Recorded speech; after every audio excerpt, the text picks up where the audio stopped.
One of the questions that I get the most is, why aren't I building muscle? Why isn't it working at the speed that I want? And the real reason is not me cutting strawberries, but it's how you train in the gym. So I'm going to go over that, and we're going to show you some videos where we actually show you how to train properly and what a real set should look like. And the first thing with the gym that we need to be aware of for building muscle is it's not about how heavy you lift.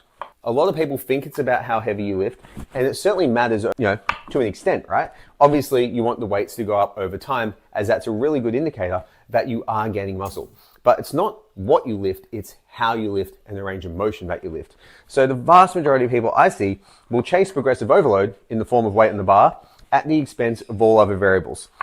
And I know there's a whole bunch of TikTok broccoli head people who say things like the form doesn't matter and the eccentric doesn't matter and blah, blah, blah, but they've got less muscle mass on them than a shiitake noodle. So listening to those guys is the wrong idea.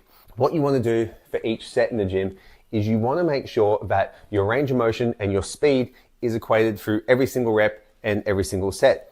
Now the speed can slow down on the concentric part of the lift, but you want to have a controlled eccentric going down for standardization of form and also safety.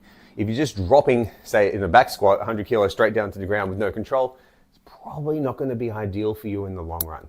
So what we want to do is make sure we standardize that. The next thing we want to do is make sure that we actually do experience a significant lengthening in the amount of time it takes to produce the concentric or lifting part of the couple of reps. In other words, we want to get really close to muscular failure, and sometimes to muscular failure, to get the results that we're after. And most people don't do that because it's uncomfortable, because it hurts, and it's not fun.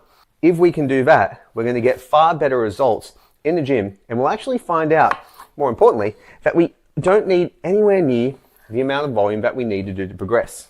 Most lifters will do far too much volume, and the reason they do too much volume is to compensate for the fact that their sets aren't actually that stimulative to begin with. So less volume, better quality, better control, and from there, a higher level of execution and intensity in each lift will get you the results you're after in your physique.